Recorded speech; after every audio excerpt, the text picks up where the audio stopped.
Hello नमस्कार, स्वागत आप सभी का उत्कर्ष टीचिंग यूट्यूब चैनल पर। और मैं हूं आपका होस्ट दोस्त नरेंद्र चौधरी।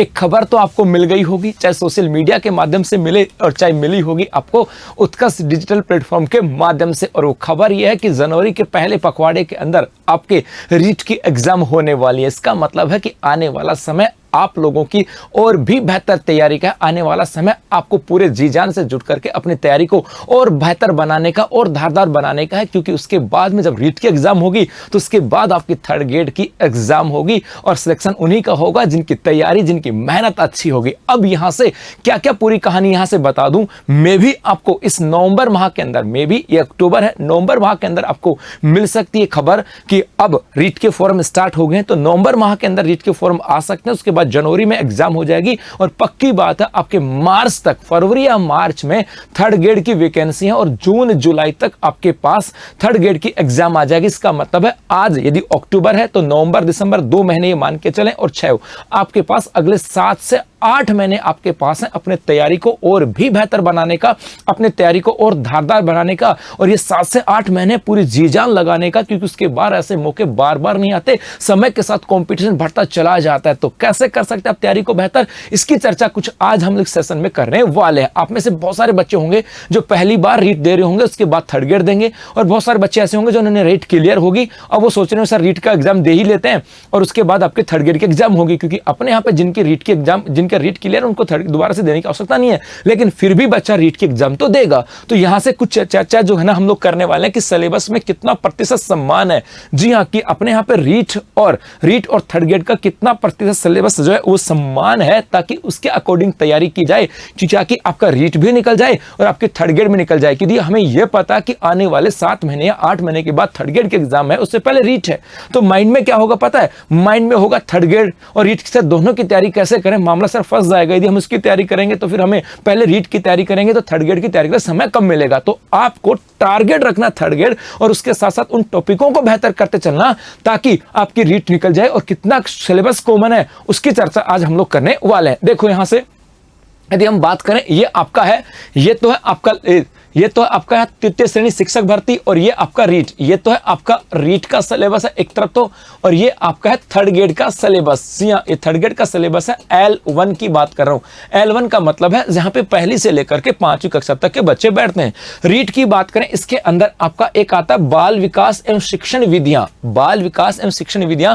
और यदि हम इसी की बात करें तो यहां से कुछ पोर्शन आपका यहां पर आकर के मिलता, शिक्षा मनोविज्ञान से आकर के मिल जाता है। जी हां, शिक्षा मनोविज्ञान से आकर के मिल जाता है। इसके अलावा ये सूचना तकनीकी, तो यहां पर ये जो आप थर्ड ग्रेड में तैयारी करोगे शैक्षणिक मनोविज्ञान और सूचना तकनीकी की, ये आपके यहां पे काम आ जाएगा बाल विकास एवं शिक्षण विधियों के अंदर। इसका मतलब आपने इस थर्ड ग्रेड को लेकर के माइंड में सेट रखा, तो आप ये जो चैप्टर पढ़ रहे हो आपका यहां पर ये चैप्टर क्लियर हो रहा है। उसके साथ साथ यहां पे देखो, यहीं पर इसी के साथ शिक्षण विधियों के साथ साथ आपका एक ये भी आता है शैक्षणिक रीति विज्ञान। जी ये टीचिंग मेथड ही तो है। तो बाल विकास, सूचना तकनीकी और शैक्षणिक नीतियां, ये आपका पूरा जो पोर्शन है यहां से हम बात करें, इसका मतलब मैं यहां से बोलूं कि आपका पहला जो पोर्शन है ये आपके यहां पर काम आने वाला है। इसके फोर्थ और इसके मुख्य रूप से फिफ्थ पोर्शन के अंदर ये दो यहां से हैं, जिसके अंदर शैक्षणिक रीति विज्ञान और आपका शैक्षणिक मनोविज्ञान, ये आपके यहां पे काम आ जाएंगे। टीचिंग सूचना तकनीकी वाला पोर्शन भी कुछ इसमें टीचिंग मेथड में आ जाता है, लेकिन मुख्य रूप से 2 यहां पर आने वाले हैं। इसका मतलब ये जो पढ़ रहे हो आप इसको तैयारी कर रहे हो साथ साथ, उसके साथ साथ यहां पे देखो, यहां पे लैंग्वेज है आपके, यहां पे देखो लैंग्वेज है हिंदी और द्वितीय भाषा। आप अंग्रेजी या संस्कृत लेते हो, यहां से देखें तो यहां पर भी आपके विद्यालय के विषय हैं। एक आपके यहां पर है हिंदी है, यदि आप अंग्रेजी लेते हो तो आपके यहां पर अंग्रेजी भी है। इसका मतलब है यदि आप थर्ड ग्रेड की तैयारी कर रहे हो तो आप सब्जेक्ट को तैयार कर रहे होंगे, हिंदी को, आप संस्कृत को, तो आपके यहां पे जो सब्जेक्ट है वही आपके यहां पे रीट में भी काम आ रहा है। जी हां, ये भी आपके यहां पे काम आ रहा है। एक आपके यहां पर आ जाता है गणित, तो ये गणित भी आपके यहां पर है, और एक पर्यावरण अध्ययन, और इसी पर्यावरण अध्ययन के अंदर सामान्य विज्ञान एवं सामाजिक अध्ययन। इसका मतलब है यदि आप थर्ड ग्रेड का माइंड सेट करके चलते हो, क्या थर्ड ग्रेड माइंड सेटअप करके चलते हो